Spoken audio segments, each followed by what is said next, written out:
welcome incredible realtors, investors, and anybody else who's on the call. I think we have some financial advisors, estate sale companies, but we appreciate you taking the time to be here. Today is Thursday, January 31st, 2019, and this is Mastermind Call number 213. We had at least 5 or 6 people this week, Chad. I think me, you, and Tom had all spoken to people that said they were going to come on the call and share their success stories. So if any of you are on, please don't be shy. You're not bragging. You're probably helping and inspiring somebody else to, to learn what you did right and to emulate your success. So don't be shy. If you have any wins you'd like to share, just hit *6 and hit 1. And we already have 3 people in the queue. Tim, are you on yet? Tim is not here. Chad, what would you like to share with the group this week?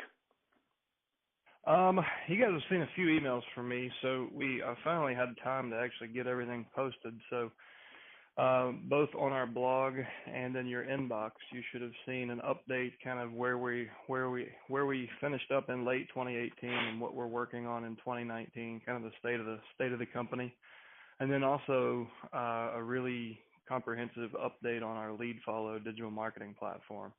So if you didn't see that, you can simply go to alltheleads.com, click on blog, and it'll be one of the top 3 or 4 posts, or you can check your email for those updates. But they're long form videos. We talk about a lot because there's a lot that has happened since we've last kind of informed everybody globally. So if you're interested in what's happening, what we have in store for 2019, and more specifically, if you're interested in Lead Follow, our digital marketing offering, you can check it out on the blog and get the updates. Or you can do what's going to be so far, I think, our best customer testimonial yet. We've got one of the agents who's been with us for almost 3 years. Hopefully later today or tomorrow, I will get that out so you guys can see what Michelle's doing and how she got just a shade under a 900% ROI over a 3-year period. She's turned $6,000 into $61,000 since she's been with us. Wow, great return. So I was going to say, if anybody, as soon as I can. Sure. I was going to say also, if they're looking for anything, they could do what you told your savvy partner to do. I asked Chad where to find the videos. He said, just go to the search bar, put in 2019, and guess what? It worked. I watched the what's in the store for 2019, and then I put in lead follow, and it came up there too.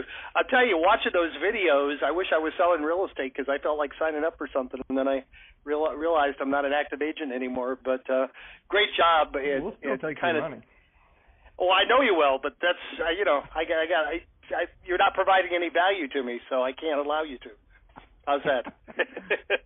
No, you did a great job with those. You dumbed it down enough that even I knew what you were talking about. So, good job with that. That's the challenging part. So, if there's anyone here listening that has heard about lead follow and still just doesn't quite grasp it, it's not really dumbing it down. This stuff it takes hundreds and hundreds of hours to even lay down the knowledge base so you could do a lot of this stuff. So Ben and I are challenging ourselves to be better interpreters.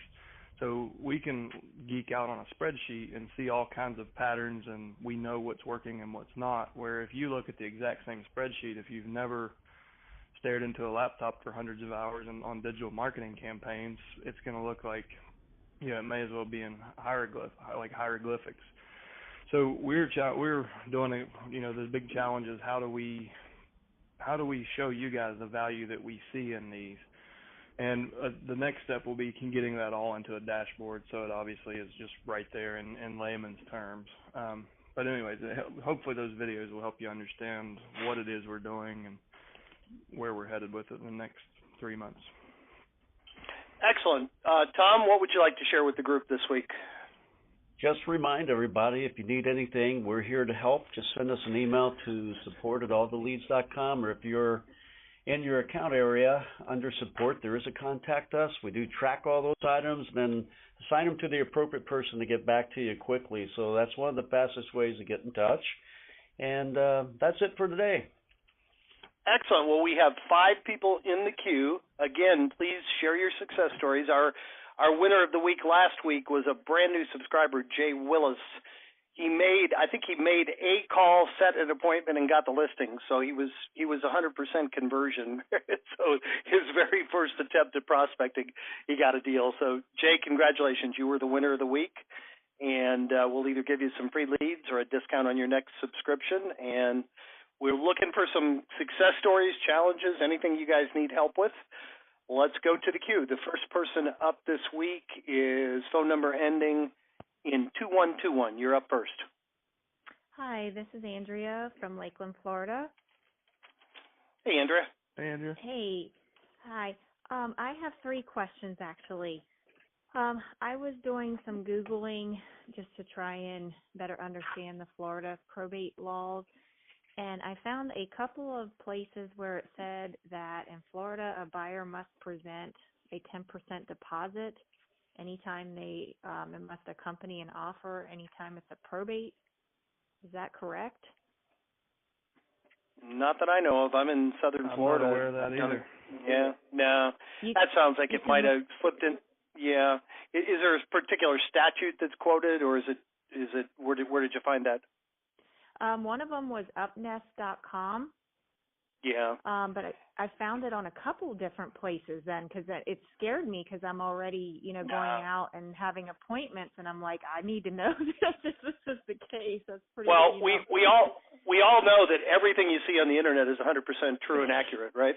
Yeah. So you're I'm not 100% false. Well, I don't want to be an attorney. I would say certainly ask the probate attorney or a probate attorney, but I've been doing this for. I mean, this company is based on, I did it in Broward County extensively, and I never came across that. It sounds to me like there might be one particular court-appointed administrator that requires that, and maybe it got posted a couple times and reposted, but I'm certainly not aware of anything like that, so I very much doubt that it's accurate. I would never tell you 100% for sure, but Chad? It sounds like a circumstantial rule.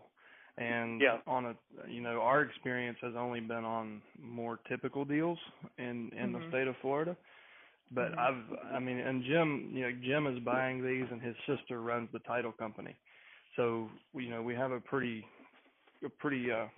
powerful mind trust among all of us, and I don't think we've ever seen that before. Okay, good. I'll reach out then to the attorney I have made a really good connection with and just say, hey, I saw this, but I assume this isn't true. I just didn't want to ask him without sounding like I had some level of intelligence about it, or he would lose confidence, I'm afraid. Okay, the second question was, if the PR gets the house of the deceased, if they get the deed transferred into their name, does that mean they're no longer subject to probate? Well, they can't do it unless it's unless the probate is closed. So that's what would be, that's an inheritance. So that would happen at the distribution of assets, which happens after all the liabilities are settled.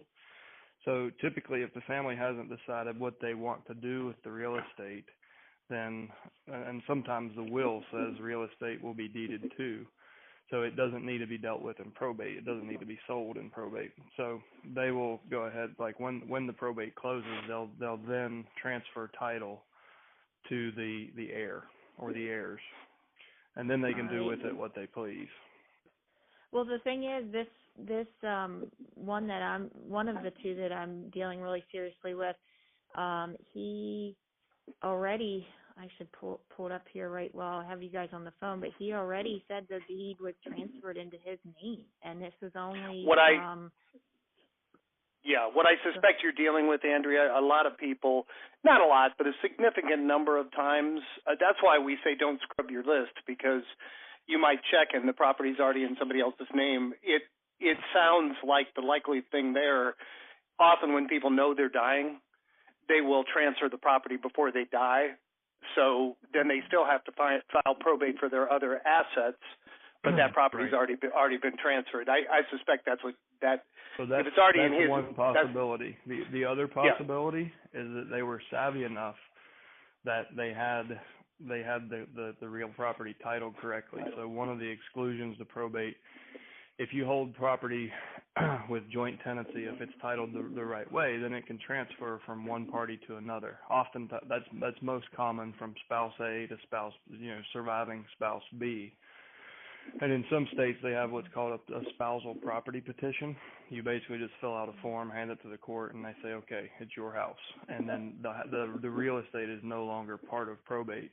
In the state of Texas, for those of you in Texas, there's and it's the only state in the union that's like this, but they have a process known as monument of title. And they pretty much have a fast lane for probate, but monument of title, you basically fill out a form and accomplish the same thing. Regardless of how title's held, the real estate can be separated from the probate.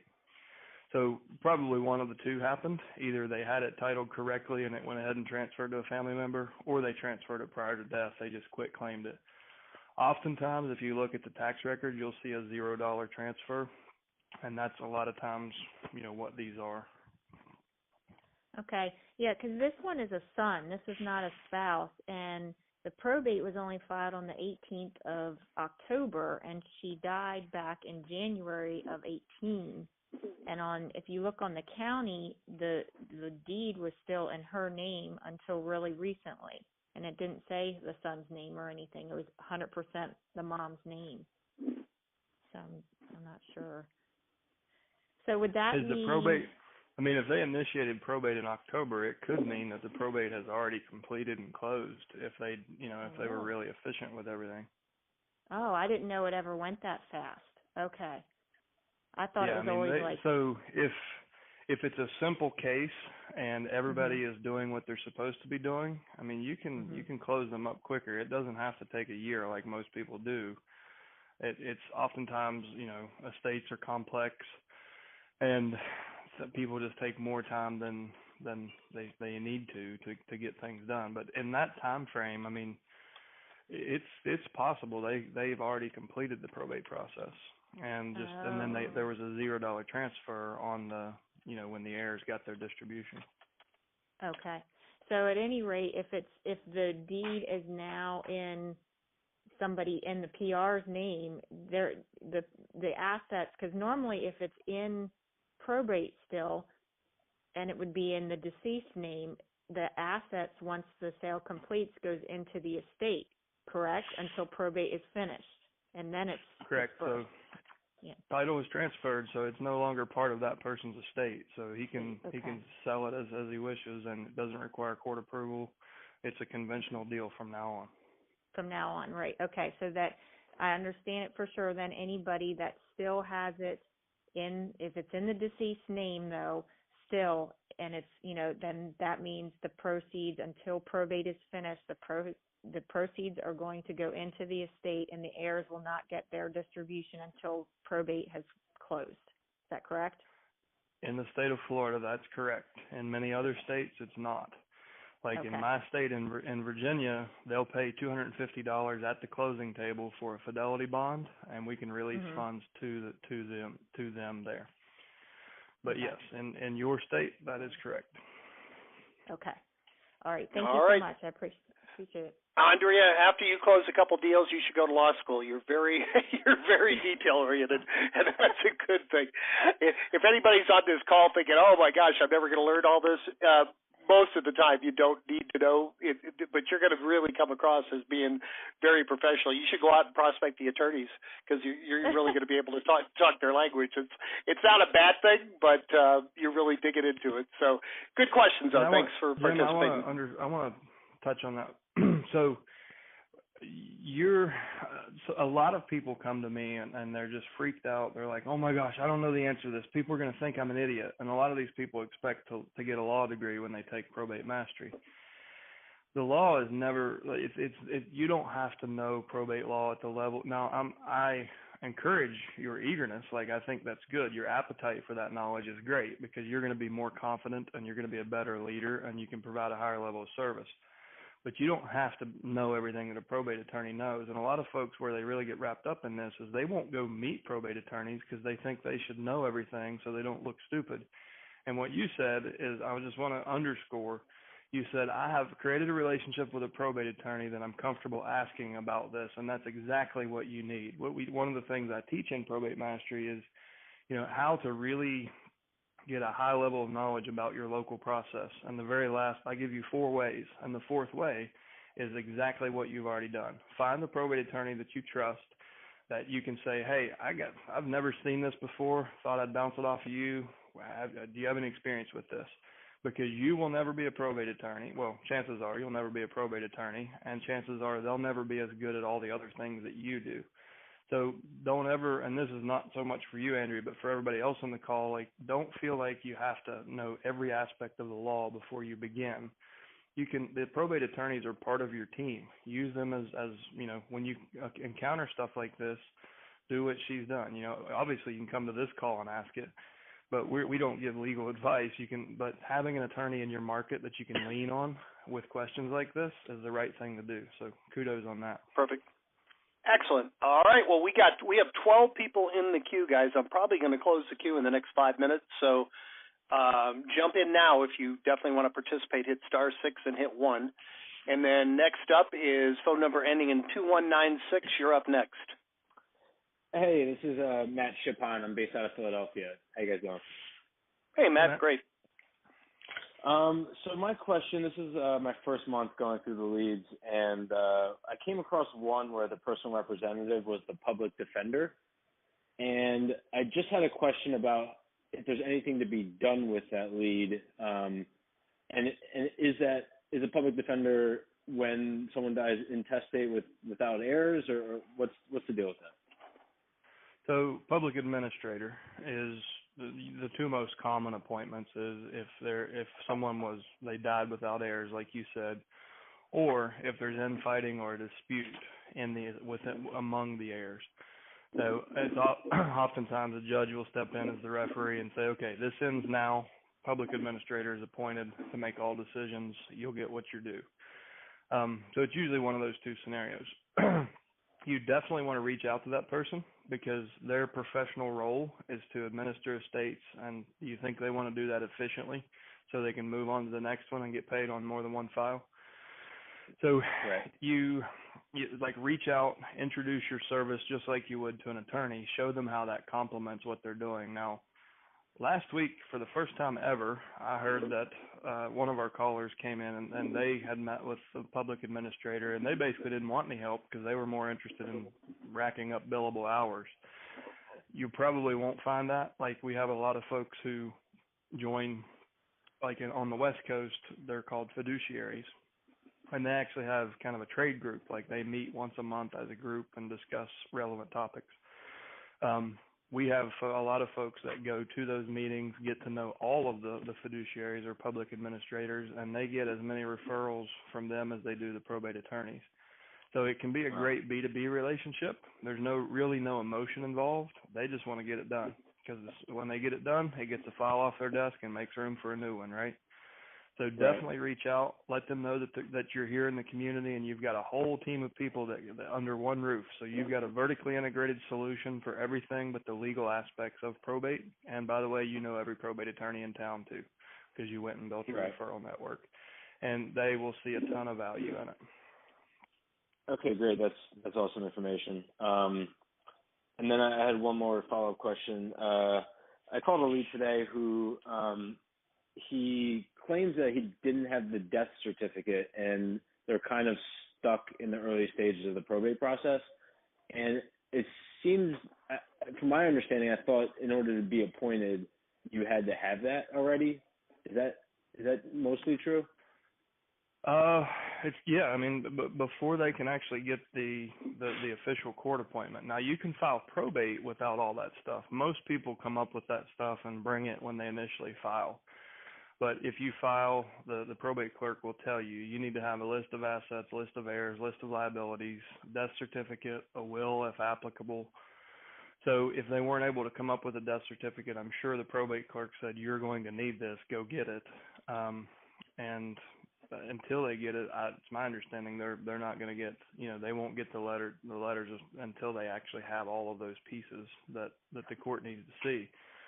The other thing where it's going to hurt them is if you do a title search, you won't be able to close the chain of title without a death certificate. You have to show Jane Doe passed away and then connect the administrator to Jane Doe and show the letters for that authority. So it's a crucial piece to move forward. Right. Okay. All right. All right. That's all. Does that help? Chad, wouldn't it? Appreciate it. Hey, Chad, wouldn't it also be helpful in that circumstance? And probably, we're encouraging people to find a good attorney relationship and all of that. It'd be really helpful if you ever run into that again. You ought to potentially have the ability to say, well, here's where I know that you have to go to get that in this county, and if that's something that you can add to your knowledge base, it'd be helpful if you'd find that out. And that's something, if you ever run into it again, you'd at least say, well, did you talk to so-and-so at the clerk's court or at the clerk of the courts or whatever, where you get that data? That'd be something for you to look up and know in your county as well. It's a really good point that you're making, and I would say go do it for them, because that's a hell of a good reason to reconnect with them. So, you know what, listen, I went and found this, because if you're going to go figure out how to do it, you may as well do one for practice. So find out where to get it, go get one, then you know how to do it, and then you've got one solid reason to call them, to meet with them in person. So I've got the death certificate, everything we need. Would Friday be a good time to swing by and drop it off? And then start layering in the value and do your appointment. So that's a great idea. All right. Next up is phone number ending in 0057. You're up next. Hey guys, how you doing? Great. How about you? Can you hear me? Yep, loud and clear. Oh, okay, perfect. Yeah, this is Dave DeChico from Envision Real Estate in Attleboro, Mass. And I'm here with one of my agents named Lisa Matos. Hello. Hi, Lisa. And this is our first time on the call. We haven't even got our first set of leads yet, but we wanted to get on a call and just see what it's all about and just start exploring. Excellent. Any questions or anything specific we can help you with? No, actually, no. No, it's just kind of going to be a fly on the wall, I guess. And, all right. All right. Hang on the wall. Go ahead. Yeah, no, I was going to say I have some probate experience. I'm a real estate broker now. In my first decade of my career, I was a title examiner. So I did a lot of probate work. And so it's just a natural fit. It's a good fit. So at this stage of my brokerage firm, it's good to, dig in with the leads and get the agents rolling and get this end of the business cooking. Well, great. Thank you for the good words, and welcome aboard. We appreciate it. All right. Thank you. All right. Next up is phone number ending in 4512. You're up next. Hey, this is Richard in Birmingham, Alabama. How you guys doing? Hey, great, Richard. How about you? Hey, I'm doing fine. Just wanted to say, new to the group. Of course, I've been listening for the last 4 or 5 months, and Chad did a great job on Mastery. I signed up, I guess, about a week and a half, 2 weeks ago. Went through 3 days later, went into the Mastery class, and waiting on a website to get up. Already approved my letters and everything, and just waiting. Probably going to go back and get my January lead list as soon as I get the website going, hopefully today or tomorrow. All right. Excellent. We just have people checking in I role played with him, Jim. He's going to be a win of the week soon. All right. Come back when you do the deals and share the wins with us. Well, I already got, of course, as I told Chad, I'm with Vulcan with Ren and those guys and do for sale bonus and expires every day. So, but I had my last closing of last year, end of December. I mentioned to the other realtor that I was going to get into probate. And a client overheard me. Of course, it was their house that they were selling. Of course, I represented the buyers. So lo and behold, last Saturday, I'm sitting there and I get a call from her.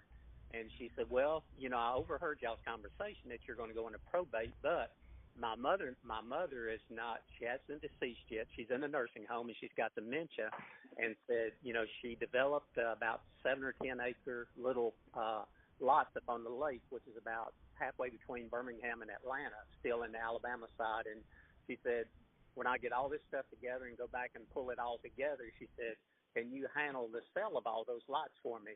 And I said, I most certainly can. Anything you want me to help you with, I'll do it in between. Nice. So just awesome. Awesome. Yeah, just one little conversation, it's it's going to lead into a pretty good little deal. Good for you. Yeah, come back, share, and let us know when you get those. That's a great. We have one of our subscribers that got an 80 Was that Roger, I believe, in rural Arkansas? I think he got an 80-acre commercial parcel was his first probate listing, and I think it paid for his leads for the next 100 years. You don't need to do it exactly. $8.5 million, I think. $8.5 million. Yeah. So exactly. Good for you. That's great. I appreciate it, guys. All right. Thank you, sir. Appreciate you sharing. Next up is phone number ending in 0899. You're up next. Yes, this is Justin out of Texas. How are you guys doing? Great, Jeff. What's up? Hey, had a question. The first lady in the queue today kind of touched on this, but I want to see if you could elaborate, if you don't mind. Sure. So, if you're engaging with an executor that hasn't fully gone through and closed probate yet, but they're interested in go ahead and getting the process going, correct me if I'm wrong, we can go ahead and engage in a purchase agreement, but we can't act upon it until probate's closed and the assets have been distributed. Is that correct? That's not correct. Okay. So, and I've never done a deal in Texas, but I've worked with a lot of Texas agents. To me, it seems a lot like Virginia. So, and something I referenced earlier. So, a couple options. You can file for monument of title and actually bring the real estate outside of probate, and again, that's Texas only. Or you can get it under contract, go ahead and close it, and then the funds will go back into the estate's bank account. But as far as your involvement, like without court approval, they can sell real estate. So Texas is a simple state, kind of like Virginia. We don't require, appraisals or court approval or anything like that. The PR can make decisions as long as the will waived a fidelity bond or they have purchased a fidelity bond. You can go ahead and close real estate and move on to the next thing. So if you have an opportunity, go ahead and get a purchase agreement signed and go ahead and send it to the title company and move forward. Okay, and so basically we'll get the purchase agreement signed, send it to the title company, and then it really becomes one-sided for them as far as when it closes. That's when their portion of the assets are distributed. Yeah, think of it this way: they're converting a real property into a cash asset. And then they still have to deal with that asset in the probate process, but it's in the form of cash in the estate's bank account. But you're out of it. You're done. The house is yours. I see. Okay, great. That's all I want. All right. I appreciate it, guys. Excellent. Good question. Next up is phone number ending in 2686. You're up next. Hi, this is Kevin and Alice from Texas. Hey, Kevin. Jim, you said to just tell a quick success story. So we took mastery. When was that, Chad? Last week, I think. Yeah, time's flying. And so we started to make some phone calls. And we get, to be honest, you kind of get beat down a lot because you get that objection of, we got it handled. I don't need no help. All those similar things. But we did have success. We did connect with a person, and so that's really it. It's a small success story, but it is to say that, hey, you got to go through a lot of, no's, but when you get that person that's nice, and open, then it's all worth it. So you got the listing, Kevin? No, not yet. This was an out-of-town person, and so our next step is just while they're here in town, we're going to call them up either today or tomorrow, and because she needed to get off the phone, but it was a good connection, and hopefully we can at least possibly get over there to the house and at least meet them, and kind of more face to face. That's what I would prefer. What are your top 3 reasons to get to the house physically? Like, what 3 reasons can you give to them why you need to be there? Personally, I enjoy meeting face to face. That's my number one thing always. And then, to assess the house, to answer any of their questions, to help them, that's the only way we can see. Just like we tell people when we have a listing appointment and they say something about the house, you're like, well, I don't know. I haven't seen it yet. Right. So Yeah. to get over there, to assess the house, to assess their situation, and then to see what we can do to help them. And I think face-to-face, obviously, is the better way to do that if we can. So I want you to remember that on every phone call from now on, those are the questions that should be in the back of your mind. What are the reasons they should meet with me in person tomorrow? And if you can ask yourself those questions, it changes your mindset. You have a target for the call, right? Like there's a clear objective for this call. I'm picking up the phone because I have 3 reasons to meet with this person in person tomorrow. And I just find that a lot of folks get on the phone and you know, they're like, oh my gosh, the conversation went so good. I'm like, great, what's the next step? And they're like, well, and then they lose. So the reason I say that is have that objective clear in your mind. And the next time, the next opportunity you have on deck, be proactive about that and say, well, you know, it really starts with us understanding your situation and what your goals are. And we like to do that in person because, you know, that's one of the reasons we're in this business is we love to work with people.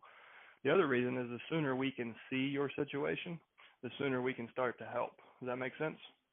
Okay, so would Friday at 3 be a good time, or would 5 work better?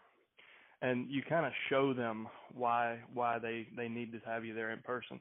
And your reasons might, like, based on the situation, it might be a valuation for the property, or like I suggested earlier in this call, to deliver the death certificate. Most often it's going to be to kind of assess the personal property and real property situation. And none of us can offer real options until we see the actual situation. So that's usually the easiest way is talk about the personal property. When they tell you about it, and you remember in Mastery we role played this, where a lot of folks are apprehensive to let you come because the house is in disarray, or you know, their dad was a hoarder or whatever. And you can refer back to that role play that we did. But always have a clear objective in mind of why that, you know, meeting in person, and then understand why. Then it'll help you show them why they need to do that. Because the reason I say this, these folks have so much new stuff thrown at them, they don't know what they don't know. And if you don't push for an in-person appointment, they're not going to ask for it most of the time. Yes. And she said that. She said, I'm just trying to digest what you're telling me, you know, right. Just in the conversation. So, but yeah, so that's all good. You know, it's not from getting the no's or the I'm not interested phone calls, but you know, eventually you'll get somebody. Congratulations on your first appointment too. That's great. Yeah, and eventually you'll figure out how to turn those into engagement. Like you'll get tired of hearing it enough until you start trying things on for size. And like the one example that we used in Mastery was, and that we use often here, is the vacant insurance policy, to kind of break that pattern, and then you're in a real conversation. So don't be afraid to try things, try humor, try being abrupt until you stop hearing until you can turn we've got it handled into wait, what are you talking about? Because that's when the real conversation starts, right? So if you're getting hung up on, the worst case scenario is you're going to get hung up on if you try something that doesn't work. But if you try enough stuff, you're eventually going to find something that really works in your market. Maybe it's the vacant insurance thing. Maybe it's a corny joke that you come up with. Jim has a really good story about a book salesman, when he was a book salesman. He went to the front door, knocked, they slammed the door in his face. So he went to the side door and said, "What'd you say, Jim? I hope you're nicer than the other guy," or something like that. I said, "Yeah, you look a lot more cheerful from the guy in the front of the house." And he just looked at me. I thought he was going to punch. I thought he was going to punch me, but then he just started laughing. You might as well.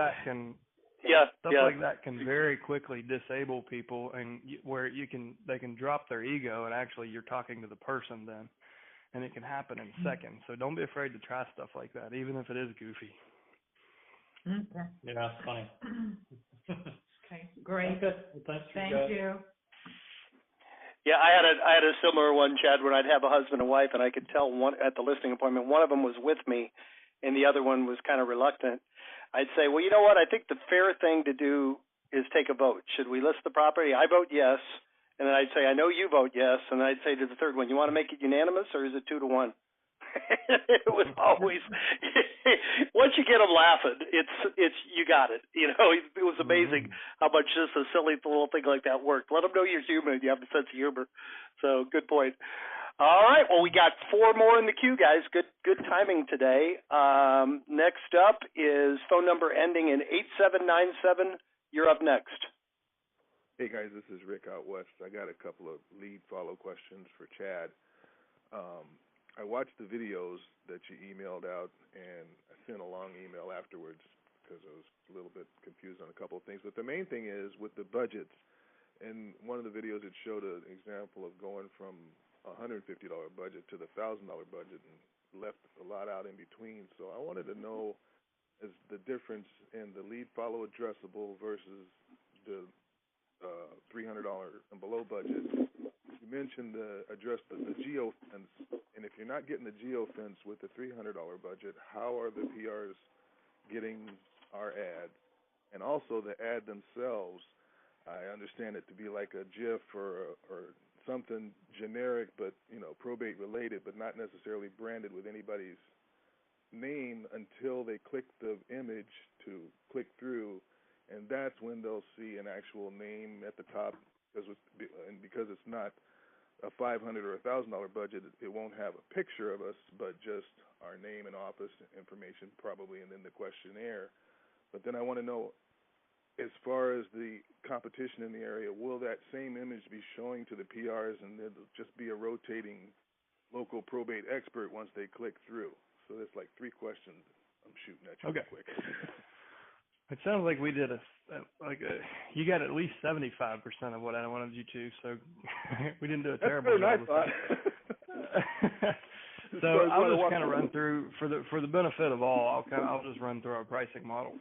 So if there's anybody listening that doesn't know what lead follow is, it's our digital marketing offering to you guys. It's not designed to be a standalone product. It's designed to work in conjunction with the phone calls and the letters. So the intent is not to replace direct mail and phone calls with this. It's to use this to create more, way less expensive branding impressions that highly increase the likelihood that people will respond to you on the phone or in the mailbox. Now, that's not to say that you don't get conversions. Obviously, that's a goal too. The more conversions we get digitally, the less we have to do on the phones. We chose a budget pricing model for this because what we found in testing when we did it on a per lead basis is that we basically get penalized when we have small budgets or small audiences. Where that threshold seemed to be for us, it was around $150. So we started seeing good results at a good cost around that mark. So our minimum budget is $150. The $150 and $300 budget is going to be Facebook only. So we are going to be taking your personal representatives or your probate data, and we'll go in and we'll match and append match based on the PR's first name, last name, city, state, address, and we'll find them up to all 4 phone numbers. So we're looking across all of Facebook to find them, Facebook or Instagram, to find them and put them in a custom audience. From there, if it's a $100 budget, we'll just run image ads. And right now we have 12 variations, and some have short copy, some have long copy, some have colored images, some have black and white images. Some of the images have people, some of the images have houses, some of the images have like houses full of personal property. So we're testing a lot of different things. So even if you're in the $150 budget, it's not going to be one image with one copy just ran over and over and over. At a very minimum, you're going to have at least, at a very minimum, you would have 144 possibilities on just at the $150 budget. So you've got 12 images, 12 sets of copy. That's 144 combinations that we can spin that out in. And once we start to see what's working, then we can eliminate some of the options that aren't being effective or add more stuff like the ones that are being effective. So to answer one of your questions, even if you're both at the $150 level, if there's 2 people running ads, it's running on Facebook, Instagram, and the entire Facebook audience network. Now, no one really knows how many websites that is, but I'm guessing well, I'm not guessing, I know it's in the thousands. So we get Facebook leads, like when I run an ad on Facebook, I oftentimes get leads that originated from Candy Crush or from Bejeweled, like games and apps. So Facebook doesn't disclose what their audience network is, but it's vast. So at the 100 and 300 level, you're advertising on those platforms. The difference between 150 and 300 is when we get into the 300 level, we use different ad types and different campaign types. So we may run image ads along with carousel ads along with a GIF, and we may run it as a conversion campaign and a lead campaign and an impression campaign. And it's whatever is the smartest way to spend your money, but it gives the bigger budget gives us more flexibility to directly manage the campaign. As you bump up to the $500 level, you get everything that we've talked about so far, but you also get lead follow addressable. Now, addressable is just the kind of the product brand that we've put on this. What lead follow addressable is it's geolocation. So we take the personal representative's mailing address and the deceased last known address, and we draw a geo fence around each property. Any device, whether it's a smartphone, a tablet, a watch, like a smartwatch, whatever it is that comes into that geo fence, we can grab the device ID, and then they become our audience. Now, that audience we're marketing to on everything but Facebook and Instagram and the other network. Your ads are still running on those platforms, but specifically the lead follow addressable is running across an ad. So Facebook is an ad exchange. Google is an ad exchange. They're just singular. We are with lead follow addressable. We're covering 350 ad exchanges, which reach hundreds of thousands of websites and up to 600,000 apps. So you literally have billions. At any given day, I think we have something like 5.8 billion potential placements where we can put your ads. And as we're watching these come back in, it's amazing what websites we're able to drag people off of. I mean, they're checking their fitness goals for the day. They're on blogs. They're on games, like you name it. So that kind of includes everything we talked about, plus lead follow addressable at the $500 level. When you bump up to the $1,000 level, you get everything we've talked about, plus we add a personal branding campaign. So at that point, we're going to ask you for headshots and hopefully more than one version of your headshot. And we're going to create at least 50 different images using your headshots. We're going to try different colors, different text, like all kinds of stuff. But we're going to personally brand the ad to you. We have a couple right now. The partnership on Long Island is a father-son. So we included like a torso up photo of both of them, like one on each side of the ad, and Long Island probate experts. So it's a very hyper local targeted ad with your logo and your picture. And the frequency that these are being shown ranges anywhere from that people are seeing the ads because we're very targeted on our audience. People are seeing the ads anywhere from 5 to upwards of 25 times a day. So we're only paying pennies for a lot of those impressions, and they don't always result in a click. But when someone is seeing in the neighborhood where their problem exists, they're seeing probate expert, Long Island probate expert 25 times a day. When Hal picks up the phone, they're going to know who he is, even if it's subconsciously. How have I heard of you? Because they've been seeing it on their smartwatch, on their phone, on their tablet. The other thing too that I didn't mention is kind of the cross-pollinization aspect of lead follow addressable. So who comes into the personal representative's home, like their home mailing address? Their spouse, their kids, their family members. All they have to do is come in. We grab the device ID, and now we've got them as an audience.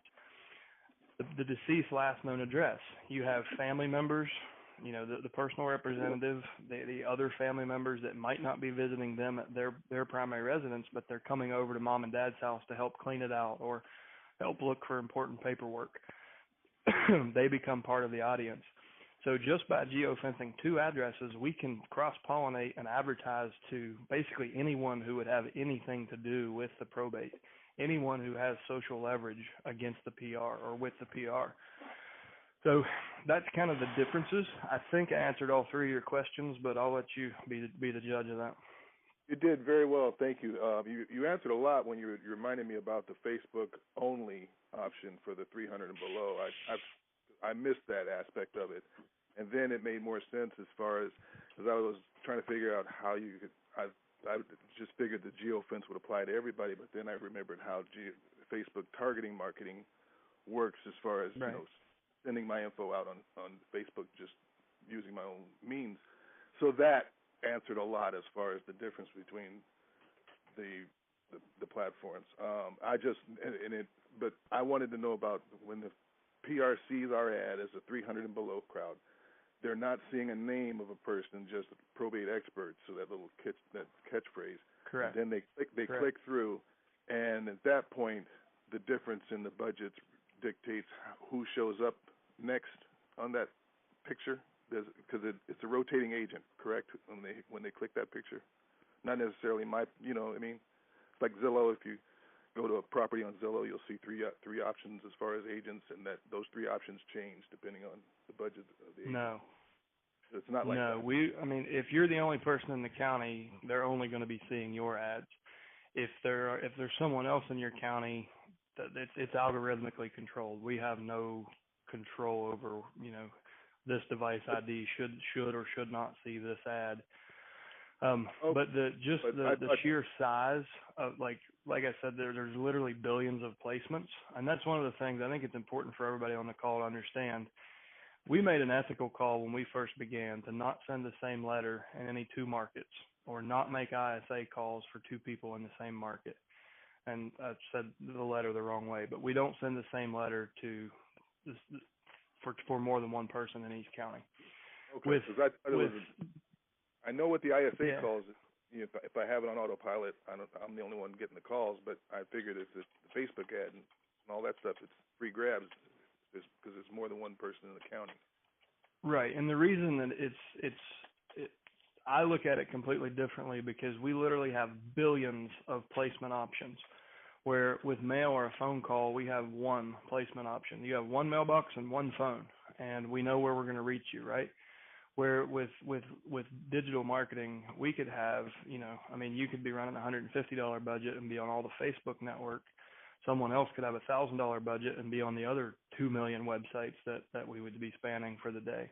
So it's just not the same. So with this, unless we see a conflict, then we're going to offer it to whoever wants to market, because we feel like there's more than enough opportunity for 3 people in any market for this to be effective.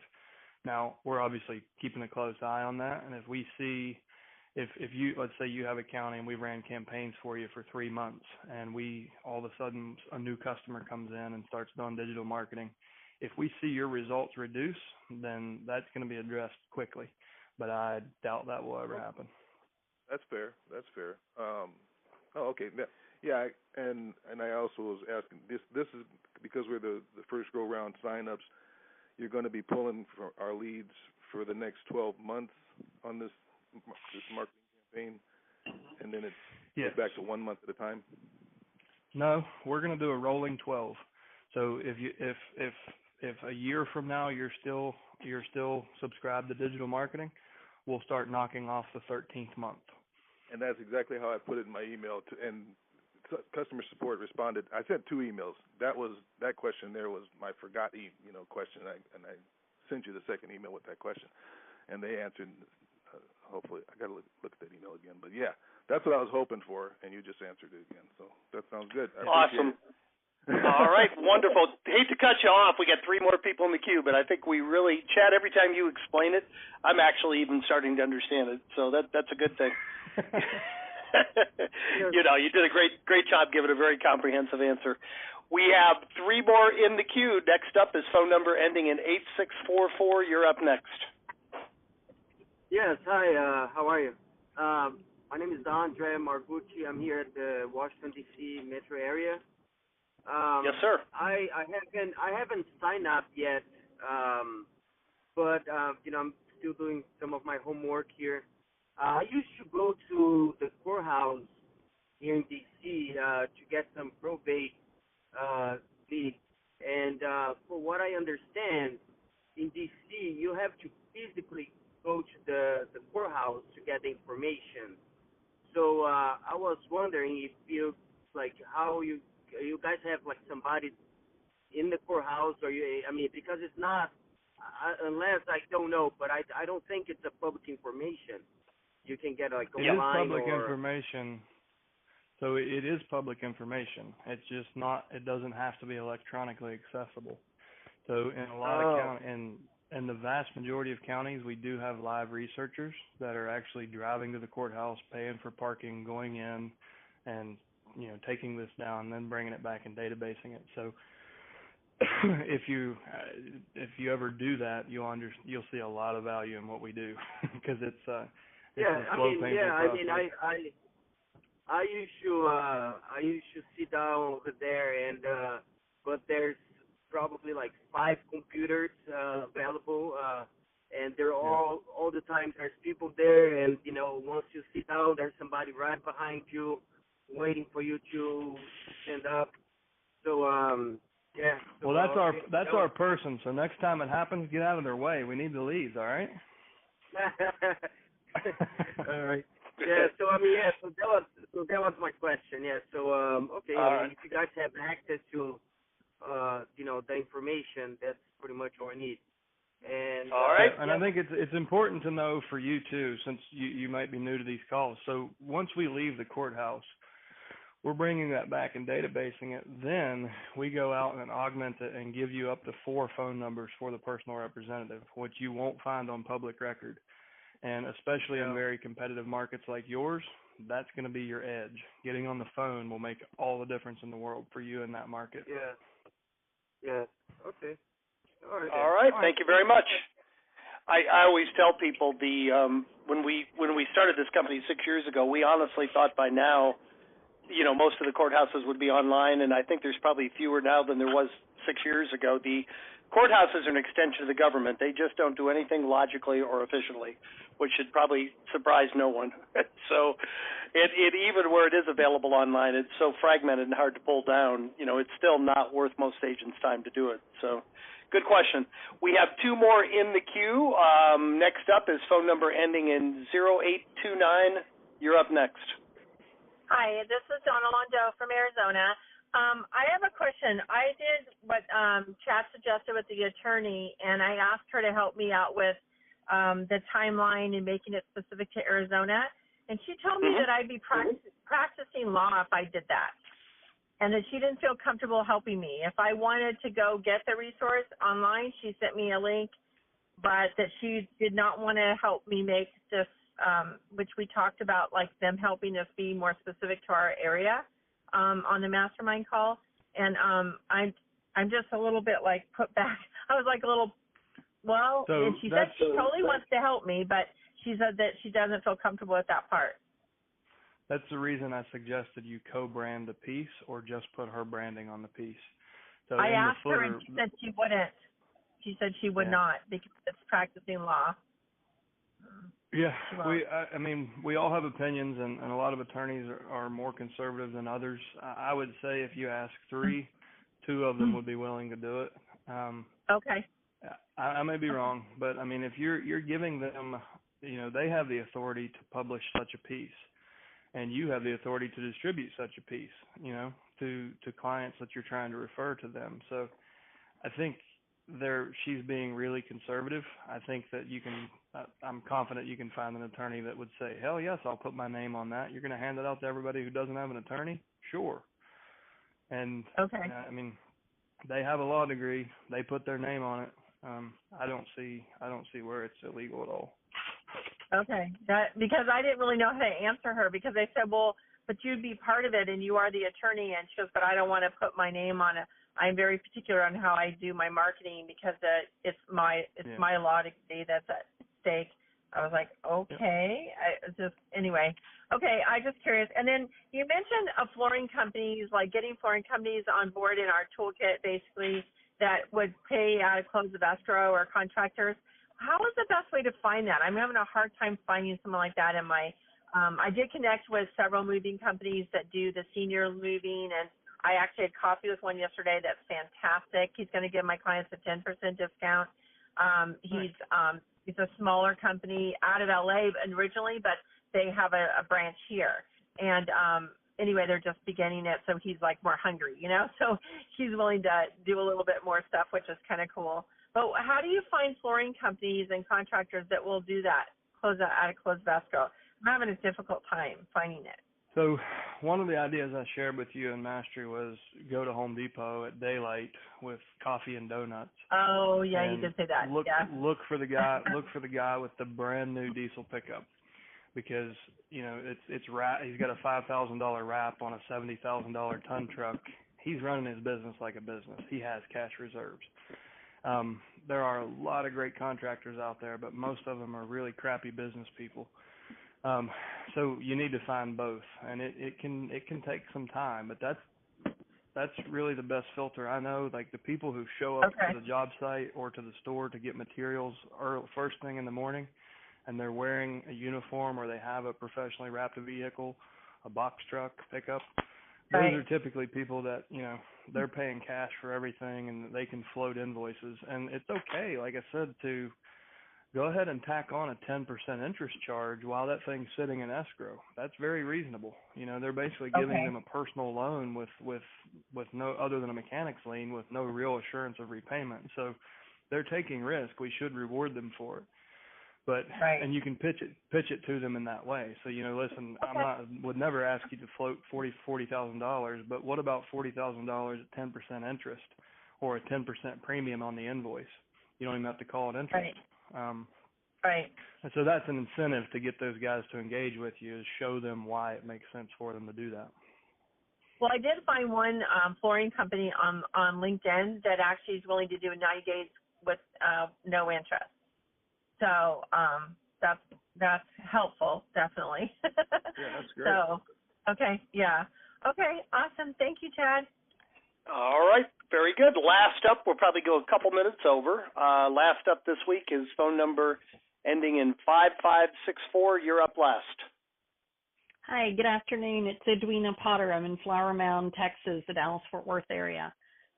Hey, and this is Texas Day today. Yes, it is. I took a new listing, and where I seem to have had my successes with the out-of-area, out-of-state PRs or administrators. And in this case, it's an administrator because the deceased did not have a will. And they came into town for 3 days, took some of the things that they perceived of value out of the home, and then kind of here's all the rest of it. So I guess my full value is coming in, and just wanted your thoughts on things that I might not think about. I mean, I have people that are coming in to basically trash out because it was food left in the house. I mean, unfortunately, it was a suicide. So I have a biohazard team coming in. Then, you know, some rooms are going to be recarpeted, the trash out, having estate sale people look at it, carpet cleaning, staging, getting the home ready. But just to make, I guess from a documentation standpoint, I'm going to be taking a lot more pictures and being able to inventory what's there. So what should I be cautious about with that? And has anyone ever had to do that? So have you signed a listing agreement? Correct. Okay. If I were you, I wouldn't be involved in the inventory. You're not getting paid for that liability. You're getting paid for the real estate aspect. So in dealing with personal property, you want to partner them up with an estate sale company that you know is capable and that you trust. But they're the ones getting paid for. They're getting paid for that liability. So if something is sold that shouldn't have been sold, you don't want that coming back on you as the keeper of the inventory. You want that coming back on them. It was their responsibility. So what I recommend is introduce your estate sale company and let them take it from there. The same way you're not going to be in there scrubbing the walls and to get the house ready. You also shouldn't be in there taking inventory. Well, and that's what he was asking me, and I was like, well, I can have the inventory done, but I'm not going to be the one sitting there writing things down, taking the pictures, right. And that typically, kind of thing. like what I've done in the past is we take 2 colors of stickers, those little round stickers, and walk through the house with the family. And green means it's staying or going with a family member. Orange means it's getting sold. And maybe even red means we know it's trash. Let's just go ahead and trash it before the sale so we can open up traffic lanes, you know. But typically an estate sale company can go through and with the family or with someone appointed by the family, maybe if there's a relative there that can take the pictures and meet with the estate sale company. But as a real estate professional, I think it's unnecessary liability to be that person. I would try not to do it. Now, if it came to the point where there was nobody left to do it, you know, I would probably step up, but that wouldn't be my first choice.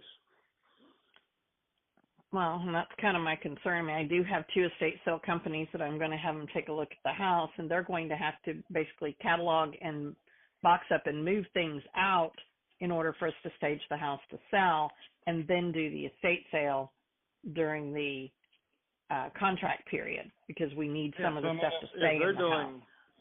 If they're doing that, I mean, I would hope that if they're boxing up property, moving to another location, I would hope that inventory was a crucial step in their workflow, right?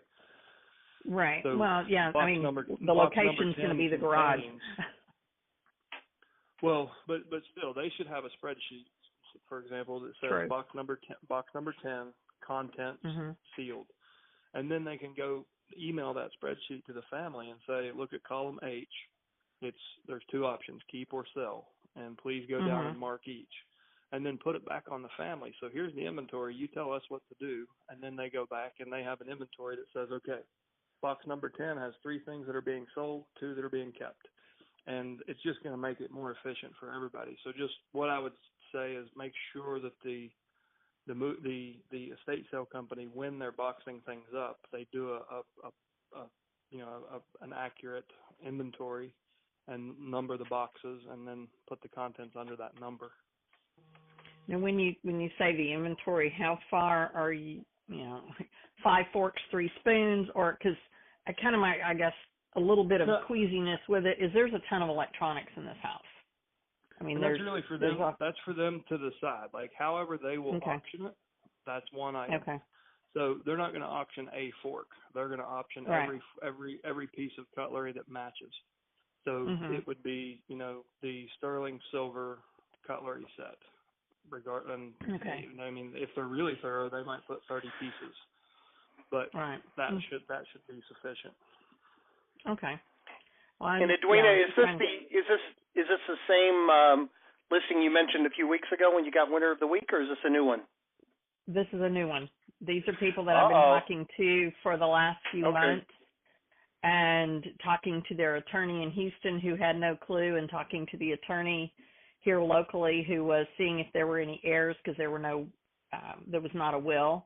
And so the independent administrator, he's actually the oldest sibling, so I guess he drew the short straw. And so that's who I've been talking to and communicating with over the last couple of months, and they finally got their court date this last Monday. Good for you. So over the last few calls, like every other call, you seem to be getting a listing, and it sounds like they weren't come get me immediately. It sounds like, you know, leads that you've been cultivating that are finally paying off. Is that accurate? Yes. I mean, the group of them, it was a great first call. It's just we are still in the process of going through and getting the properties on the market, because they are not in the area, and they're just flat not in a big hurry, and they don't want to be overwhelmed with all of them at once. So great. So we're doing them 2Z, 3Z at a time. Yep. And that's okay. And that's actually great. Okay for my workflow. Yeah, I want to congratulate you. You're doing something right with lead follow-up, so keep it up. Good job. Well, thank you. You're very welcome. Anything else that we can help you with this week? No, like I said, just wanting to make sure I'm not missing any T's or I's to take care of throughout the process. This one I think will be a tremendous learning curve, but also going to be something that is a story to be able to relay to other PRs as I go forward. Yes. And by the way, you found a very complex one, and you've done everything. Mhm.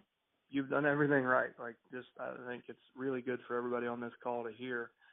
It's not often that you find these really complex ones like this, where you have the extra steps of dealing with a biohazard and a past crime scene. But you're right. It's a great story. We've even dealt with X, Y, and Z, right? It'll be really powerful in the past, but you've done the right thing. So you looked out and said, okay, we'll work backwards. We need to get the house sold, but before that, we need to do this, before that, this, before that, this. And you've done a really good job. So congratulations. Yeah, I mean, it was a very sad situation, and I guess fortunately or unfortunately, I'd had a high school friend commit suicide, and I sold the house for her parents. And knowing so for all the Texas people on the call, suicide is not something that you have to disclose in the state of Texas. That way and I verified it was still in effect yesterday. So yep. Anyway, it's one of those things you just kind of take a deep breath and go on. Well, it's a sad way to end the call, but it's a positive way to. But it's positive the results you're getting, and I'm sure regardless of the circumstances, you're providing awesome value to these people, and you're getting great results. So, thank you so much for sharing that with the group. We appreciate it. Thank you. And one other quick question for Chad on the lead follow. Is it possible to see just a snapshot of what an ad would look like? Not to be replicated or anything, but just, curiosity and control freak likes to know. You just reminded me, I forgot to put it in. So it should be under the FAQs. Actually, there's a video. I did a video instead of a still image. So if you go to alltheleads.com/lead follow, or just click lead follow in the menu, scroll down to the FAQs. I added probably 10 videos to that page last week. But one of the questions is, what do my ads look like? And there's a video, there's a text answer, but there's a video where we demoed several different ad types.